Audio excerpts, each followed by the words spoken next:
അതുല്യയുടെ മരണത്തിൽ ഇപ്പോൾ സതീഷിനെതിരെ കേസെടുത്തു എന്നാണ് മനസ്സിലാക്കുന്നത്. ഭർത്താവ് സതീഷ് ഇപ്പോൾ പുറത്തേക്ക് വരികയാണ്. വലിയതുറ പോലീസ് സ്റ്റേഷനിൽ നിന്നുള്ള ദൃശ്യങ്ങളാണ് നമ്മൾ കാണുന്നത്. സതീഷ് പ്രതികരിക്കാതെ വാഹനത്തിലേക്ക് കയറുകയാണ്. ഇന്ന് രാവിലെയാണ് വന്നിറങ്ങിയത്.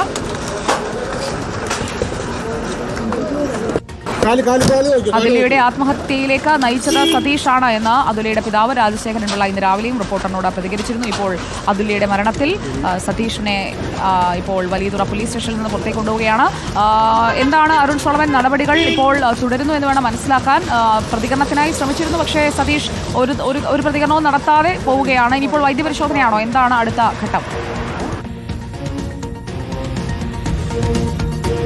സുജയ, ഒറ്റ വാക്കിലൊരു പ്രതികരണം മാത്രം ഒതുക്കിയാണ് സതീഷ് ഇവിടെ നിന്നും കടന്നുപോയത്. അന്വേഷണവുമായി സഹകരിക്കുമോ എന്നുള്ളൊരു ചോദ്യം ചോദിച്ചിരുന്നു.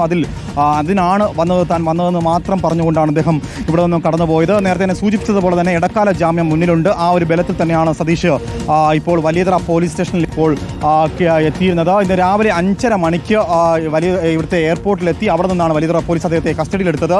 ഈ സൂചിപ്പിച്ചതുപോലെ തന്നെ അറസ്റ്റ് രേഖപ്പെടുത്തി അദ്ദേഹത്തെ കസ്റ്റഡിയിൽ വെക്കാനായിട്ടുള്ള ഒരു സാധ്യതയില്ല. നിലവിൽ അറസ്റ്റ് രേഖപ്പെടുത്തിയതിനു ശേഷം അന്വേഷണ സംഘം അദ്ദേഹത്തെ വിട്ടയക്കാനാണ് സാധ്യത. കാരണം കൊല്ലം ജില്ലാ പ്രിൻസിപ്പൽ കോടതി കഴിഞ്ഞ വെള്ളിയാഴ്ചയാണ് അദ്ദേഹത്തിന് ഇടക്കാല ജാമ്യം നൽകിയിരിക്കുന്നത്. മുന്നിൽ ക്രൈംബ്രാഞ്ചിന്റെ മുന്നിൽ ഇനി മറ്റെന്തെങ്കിലും തെളിവുകളുണ്ടോ എന്നുള്ള ഒരു വലിയൊരു ചോദ്യം ഉണ്ട്. കാരണം ഈ കേസിൽ ആവശ്യത്തിനധികം തെളിവുകൾ സഹിതം അതുല്യയുടെ വാട്സപ്പ് സന്ദേശങ്ങളുണ്ട്, വീഡിയോ ദൃശ്യങ്ങളുണ്ട്. ഇതെല്ലാം കൊടുത്തിട്ടും കോടതിയിൽ ഈ പ്രതിക്ക് ജാമ്യം ലഭിച്ച ഒരു സാഹചര്യമുണ്ട്. അതുകൊണ്ട് തന്നെ ക്രൈംബ്രാഞ്ചിന്റെ മുന്നിൽ ഇനി തെളിവ് ശേഖരണം തന്നെയായിരിക്കും ഏറ്റവും പ്രധാനപ്പെട്ട വെല്ലുവിളി.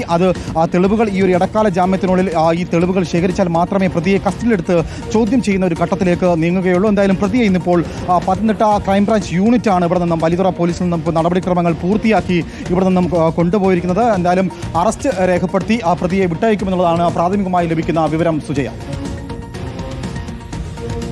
ക്രൈംബ്രാഞ്ച് കസ്റ്റഡിയിൽ വാങ്ങും. ഇപ്പോൾ അറസ്റ്റ് രേഖപ്പെടുത്തിയിരിക്കുന്നു. മുൻകൂർ